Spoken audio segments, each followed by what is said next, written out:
depuis 2016 maintenant, je suis je suis le préparateur d'équipe professionnelle. Concrètement, je suis là pour développer et entretenir les qualités physiques des joueurs.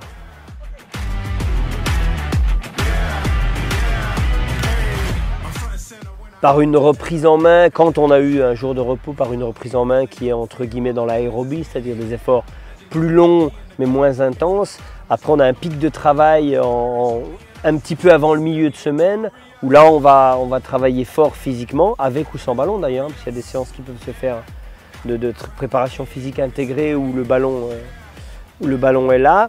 Et vers la fin de la semaine, c'est plus de l'affûtage, c'est plus de la vivacité, et refaire du jus comme on dit, quoi.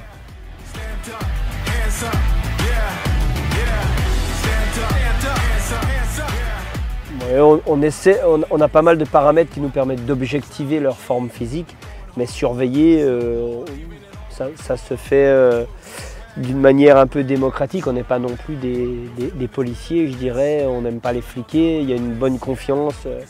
Le coach montre la direction dans laquelle on doit aller, et c'est sûr que on mesure le poids, on a des paramètres comme ça, mais surveiller, le mot est un peu fort.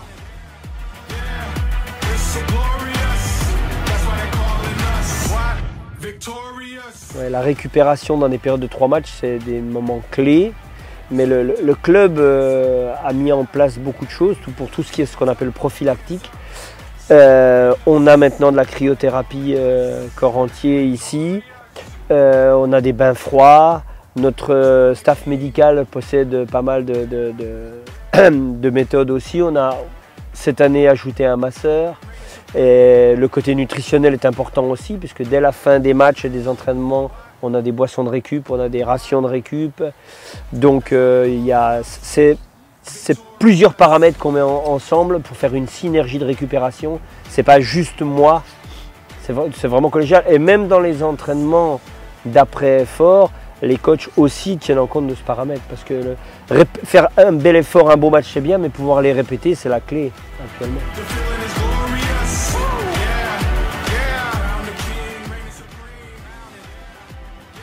Oui, évidemment. Il y a une évolution qui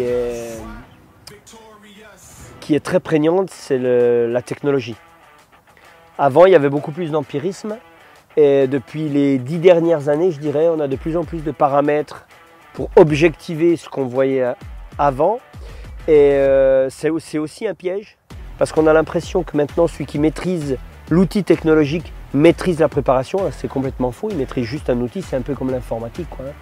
Si on n'a rien à dire, on peut savoir très bien utiliser un traitement de texte, on n'écrira pas grand-chose d'intéressant.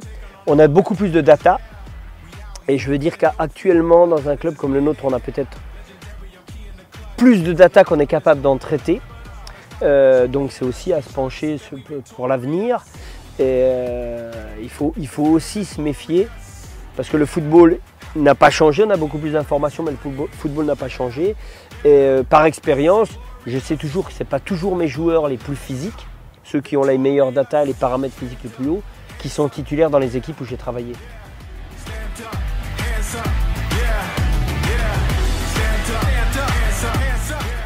C'était un peu au croisement de mes deux passions. Moi, j'ai été champion de France de muscu, et j'étais auparavant en sport-études de football, mais je n'ai pas été professionnel.